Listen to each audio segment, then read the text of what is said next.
Welcome to the Parkway. I'm Michelle Gatchell, and I'm here with my co-host Roger Ingalls, and we are here with the illustrious Jack Park. How many national championship games for Ohio State now? Do we have that? Yeah, some of them kind of informal when we didn't really have a playoff, but it ended up with the number one versus the number two team.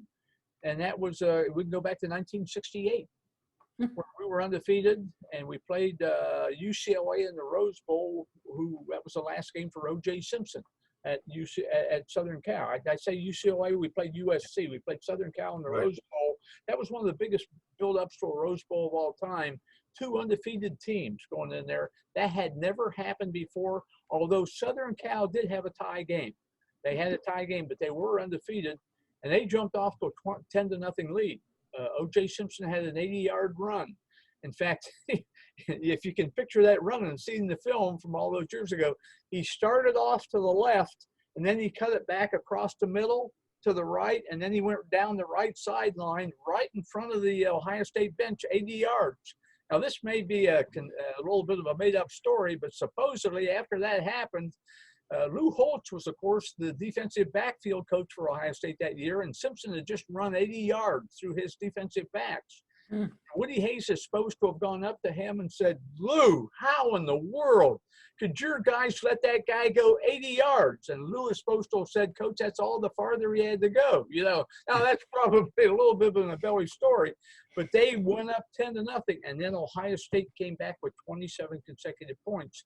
Now that was, and basically won the national championship. Had we lost that game, they would have been the national champion. So that it just happened to be that way. It wasn't set up to be that way. It just happened to do that. We lost a national championship in 1975 badly. We didn't lose too badly. We lost 23-10 to UCLA, but that was Archie's last year. Ohio State was undefeated and was the number one team in the country pretty much the entire season. By chance, UCLA had been on Ohio State's schedule earlier in the year, and Ohio State had beaten them 41-20 out at the Coliseum. That's when the UCLA still played their home games at the old Los Angeles Coliseum, and more recently, in more recent years, they play them at the Rose Bowl. But they say the guys on that 75 team, they beat UCLA pretty badly that night. It was 41-20, and it was every bit that bad. And the team came home the next morning, and they got on the plane, and they circled to head back to the Midwest, and they went over the Rose Bowl. The plane did. And Woody Hayes got on the PA system and said, "Take a look, guys, down at that Rose Bowl. We will play UCLA again this year, and they'll be here in the Rose Bowl." And none of the players didn't pay any attention to that at all, And so we go out there. We've already beaten them once this year. By coincidence, we play them again because they do win what at that time was the Pac-8. There were only 8 teams in what was known as the Pacific Coast Conference at that time. And we blew all types of scoring opportunities in the first half. I mean, it was just unbelievable.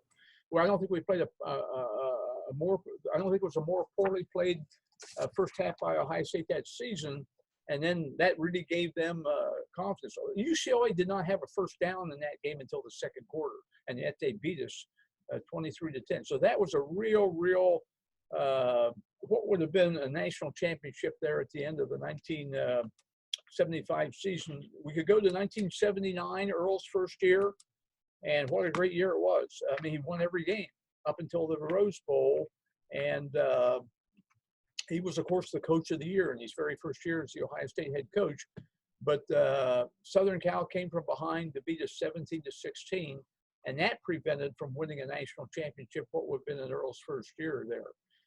Cooper had a couple of them. They weren't the ending games, but he had a couple of seasons where we talked about that Michigan State game in 1998, which was a real tough one.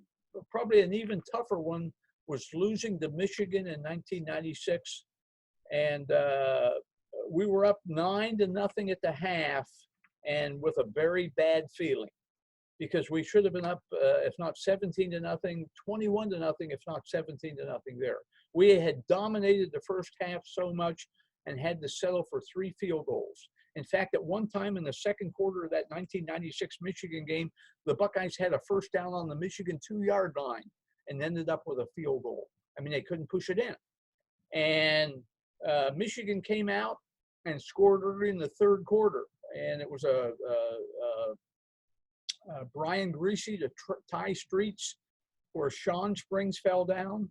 He went into the south end zone. Now we're still up 9-7, but basically the air went out of the stadium that day, and Michigan ended up winning that game. That's the only game we lost, and yet we would turn right around. And maybe John Cooper's greatest win he had here. He had two great wins over Notre Dame when Lou Holtz was coach at Notre Dame. In fact, in 1995.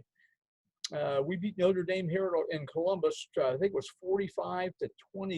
And those 45 points were the most that were ever scored against Notre Dame in a single game in Lou Holtz's 11 years at Notre Dame. And Cooper beat so many teams. He really had the edge on Joe Paterno. But when it came to Michigan, things just, I think it became mental, part of it a little bit there.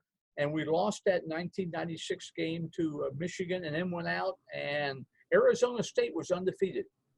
And Arizona State needed to beat us to win the national title. And they went up 17-13 late in the game. And they were celebrating over on the sidelines. There's pictures of them. I mean, they got some of the guys were taking their pads off, the game's over. And that year, John Cooper used two quarterbacks, Stanley Jackson and Joe Germain.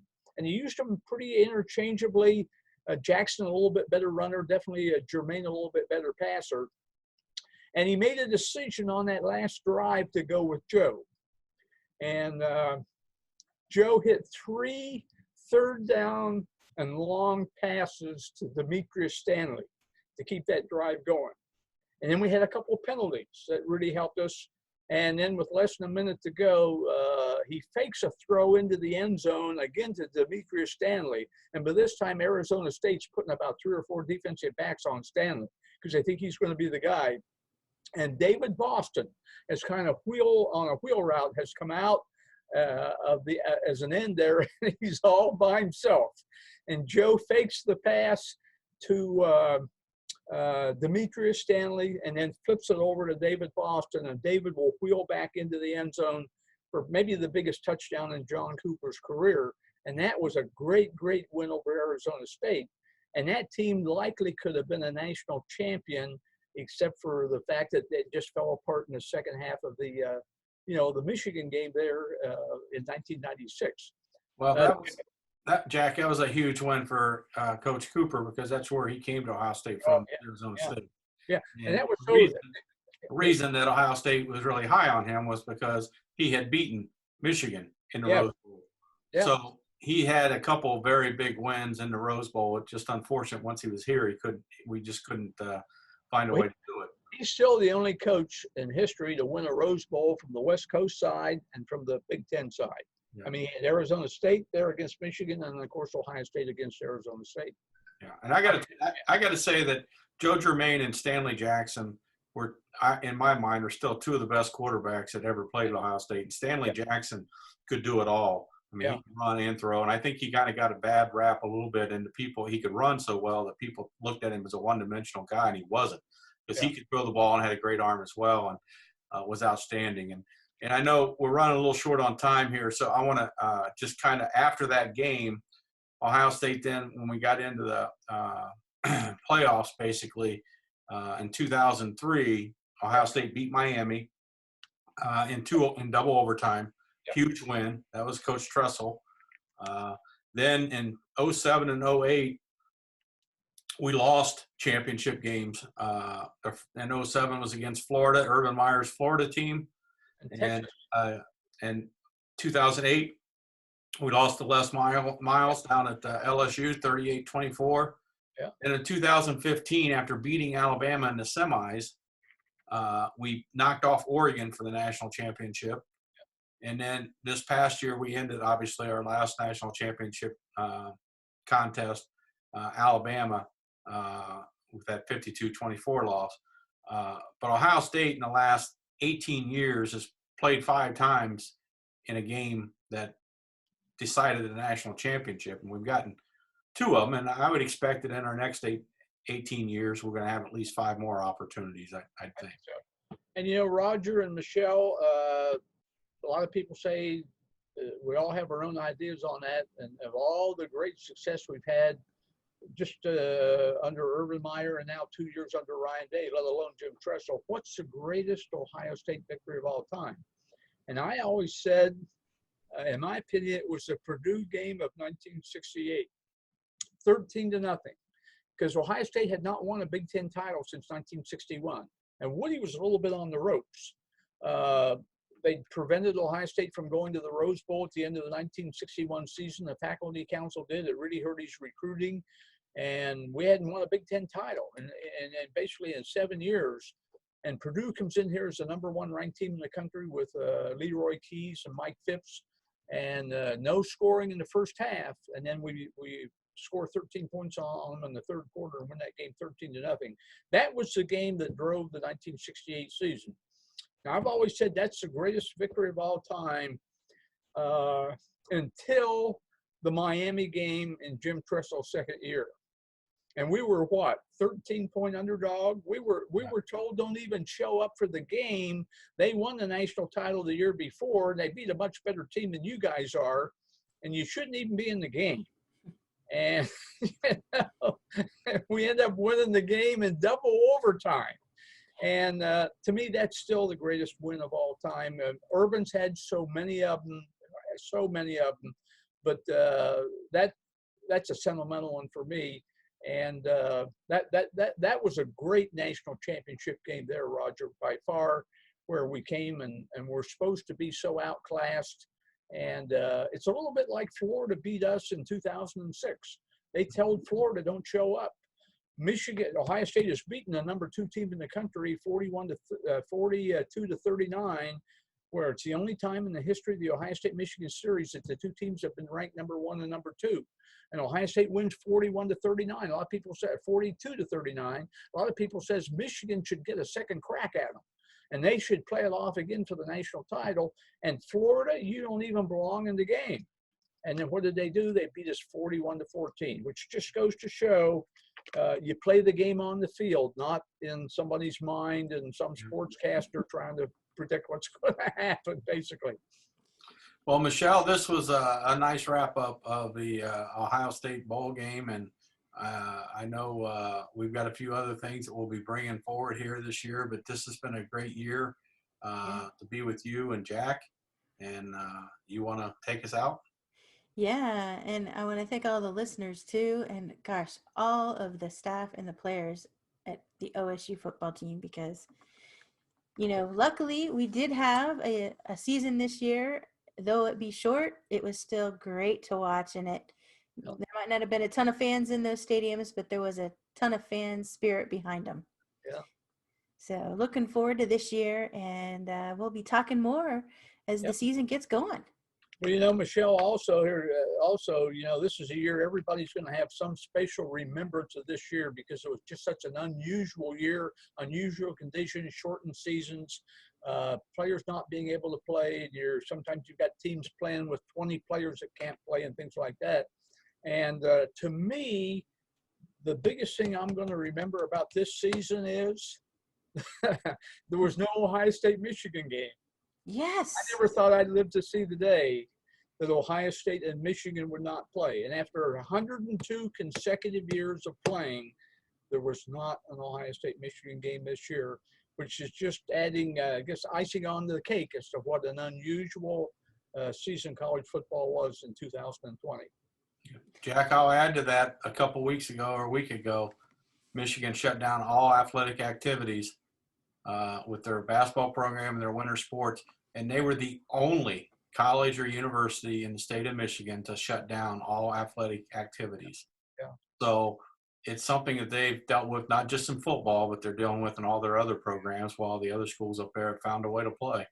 Well, and it seemed, I'm only speaking for myself there, but it always seemed strange to me that they canceled that game because Monday afternoon they had a workout, and Jim Harbaugh did a press conference and said what a spirited workout they had on Monday, and that the team is really coming along. He's talked so favorably about his team. And Tuesday morning, Michigan announced that they could not play the game in Columbus on Saturday because they had too many players that would be out of the game with the virus. To me, that never made sense. And, who knows what, there's probably something in between there that, that happened there. But on the surface, it'll always appear to me that they could have played that game some way and didn't. I'll bet next year's game will be a little exciting. Yeah, it will be. And I've been asked this, since we didn't play in Columbus this year, would next year's game be in Columbus? I don't think so. I think they'll go back to Ann Arbor and keep it on there. But we want it that way. Yeah. Because, people sometimes have trouble remembering as they go back in history, was the game played in Columbus or was the game played in Ann Arbor? There's a very easy way to remember that. What year was it? If it was an odd year, it was in Ann Arbor. It was an even year, it's in Columbus. So just remember, people in Ann Arbor are very odd people. And so if it's an odd year, it was played in Ann Arbor. Woohoo, that's a great note to end on. Go Bucks. Woohoo. Okay. All right. Now we're going to. Also, as we finish up the football season, I'd like to mention, if you want a really, really great book on Ohio State football, Maureen Zapala and I are very proud of our latest publication, Buckeye Reflections. In fact, here's a copy of it right here. Basically, we say Buckeye Reflections, legendary moments from Ohio State football. We have great interviews in that book, particularly from Jim Tressel and Urban Meyer. It's basically a book of 300 individual anecdotal stories. So many stories that have never been told in the history of Ohio State football. The introduction was written jointly by Archie, Ray, and Duncan Griffin. And we're pretty proud of that because those are the only three brothers in the history of college football that have all lettered 4 years at the same school. And of course, that was back in 1972 through 1978. Then the foreword was written by the 2nd and 7 guys. That's Luke Fickle, Ryan Miller, and Mike Vrabel. And the 2nd and 7 Foundation does so much for reading and for literacy here, and not only in Central Ohio, but they've now expanded to about 22 different states. So we support them through this book. And we're very proud that they did the foreword for us. So again, it's the Buckeye Reflections, legendary moments from Ohio State football. The book can be purchased at www.buckeyereflectionsbooks.com. Buckeye Reflections Book, it's singular, buckeyereflectionsbook.com. Buy that Buckeye fan, that special Buckeye fan in your life, a copy of this book. Yeah, thank you. And it is an evergreen book. It's one that never goes out of style. It's not like it was written on one season or something. Well, Jack, thanks again. And we will talk to you hopefully at the beginning of next season. Great to see you guys, Roger, Michelle, and everything. Thank you very much. I've enjoyed it. And let's talk again soon. Good to see everyone.